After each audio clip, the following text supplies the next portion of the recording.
దురదృష్టం ఏంటంటే ఈరోజు రాష్ట్రంలో నేరస్తులు రాజకీయ ముసుగులో మాట్లాడుతున్నారు. ఆ ముసుగు తొలగిస్తా. ఒకవేళ మీరు ముసుగేసుకొని వచ్చినా నేరస్తుల్ని నేరస్తులుగానే పరిగణిస్తాం తప్ప నేరస్తులు ముసుగేసుకొని వస్తే భయపడే సమస్య ఉండదు. ఆ విషయం మీరు గుర్తుపెట్టుకోవాలని హెచ్చరిస్తున్నా. కనీసం సిగ్గుపడకుండా 3 బోట్లు వదిలిపెట్టి క్షమాపణ చెప్పాలి రాష్ట్ర ప్రజలకి. ఇంకా ధైర్యంగా మీరు ఆర్గ్యూ చేస్తారా? ఏమనుకుంటున్నారు మీరు? ఒకవేళ మీకు తెలియదనుకున్నా తప్పు తప్పే.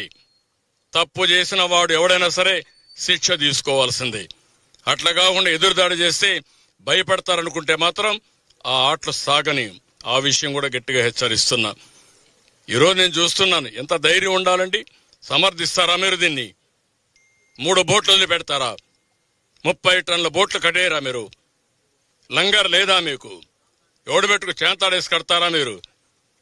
ఎవడు చెప్పాడా నీకు ఇది?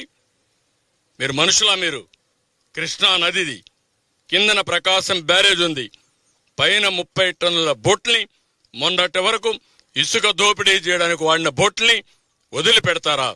రంగులేసుకొని వస్తారా మీరు? అంటే రంగులేసుకొని వస్తే, రాజకీయ ముసుగేసుకొని వస్తే మేము భయపడిపోవాలనా? What are you talking? ఏమనుకుంటున్నారు మీరు? ఏదో కావాలని చేస్తున్నారంట. అంటే మీరు ప్రాజెక్ట్ నాశనం చేసినా మీరు మాట్లాడుతూ ఉంటే మేము చూస్తూ ఊరుకోండాలా? మీరు ఈ మారిగా ఎక్కడికక్కడ గండ్లు పెట్టి ప్రజల జీవితాలు నాశనం చేస్తే మేము కష్టపడుతూ మిమ్మల్ని ఒక మాట అనకుండా ఉండాలనా? ఏమనుకుంటున్నారు? ఒక సాక్షి పేపర్, పనికిమాల పేపర్ ఉందని, ఒక సాక్షి టీవీ ఉందని తప్పుడు వార్తలేసి ప్రజల్ని మభ్యపెట్టి మోసం చేయాలనుకుంటున్నారా మీరు? ఆ ఆటలు సాగవు. ఆ విషయం గుర్తుపెట్టుకోండి. నేరస్తులను నేరస్తులుగానే ట్రీట్ చేస్తాం, తప్పును తప్పుగానే ట్రీట్ చేస్తాం. తప్పును ఎవడు చేసినా వదిలిపెట్టే సమస్య ఉండదు.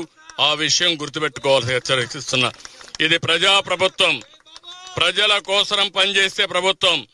నేను ఒకటే చెప్తున్నా, ఎప్పుడైనా సరే ప్రజాప్రభుత్వంలో ప్రజలకు మోసం చేసి ద్రోహం చేసే వాళ్ళు మాత్రం హెచ్చరిస్తున్నా, అది మంచి పద్ధతి కాదని కూడా కోరుతున్నా.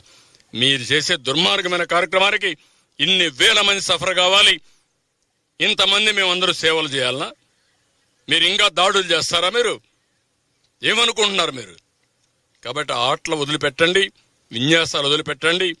మీరు రాజకీయ ముసుగులో నేరస్తులు మాని మెయిన్ స్ట్రీమ్కి రండి. రాజకీయాల్లో మెయిన్ స్ట్రీమ్కి రండి. కరుడు గట్టిన నేరస్తులు ఎవరు కూడా మీ పార్టీలో కానీ ఎక్కడున్నా ఎవరిని వదిలిపెట్టం. పార్టీ ముసుగేసుకున్నంత మాత్రం భయపడే సమస్య లేదు. రేపు ఉత్తరాంధ్రకి వెళ్తున్నా. ఉత్తరాంధ్రకి వెళ్ళి ఏలేరు బాధితులు కానీ విశాఖపట్నం కానీ పరామర్శిస్తాను. ఎల్లుండి మళ్ళీ ఇక్కడ నందివాడ బాగా దెబ్బతిన్నారు, కొల్లేరు బాధితులు ఉన్నారు. అదే మరి బాపట్ల దగ్గర లంక గ్రామాలన్నీ దెబ్బతిన్నాయి. ఏమూరు నియోజకవర్గం, ఆ నియోజకవర్గాల్లో వాళ్ళు కూడా పరామర్శించి ప్రభుత్వం ఏ విధంగా అయితే విజయవాడలో చేస్తున్నాం, గ్రామీణ ప్రాంతాల్లో కూడా వారికి కూడా న్యాయం చేయడం కోసం అన్ని విధాల ప్రయత్నం చేస్తున్నాం. ప్రభుత్వం అనేది అందరి కోసం ఆలోచిస్తున్నాం. ఓ దగ్గర ఎక్కువ నష్టం జరిగితే అక్కడ ఎక్కువ ఫోకస్ చేయాల్సి వస్తుంది. ప్రతి ఒక్కరికి తగిన న్యాయం చేసే బాధ్యత ప్రభుత్వం తీసుకుంటాం.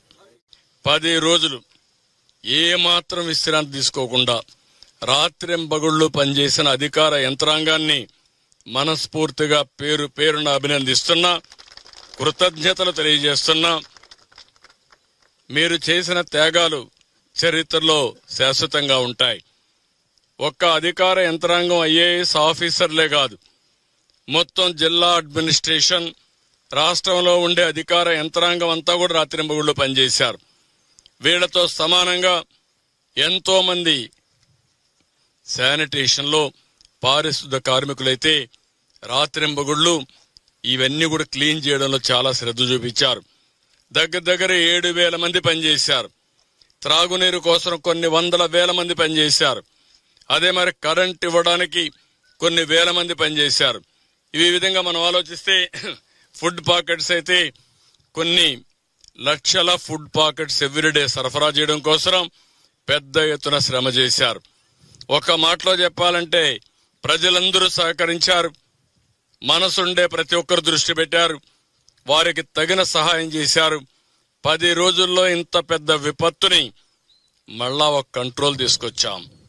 ఒక యుద్ధమే చేశాం. వరదల పైన ఒక యుద్ధం చేశాం.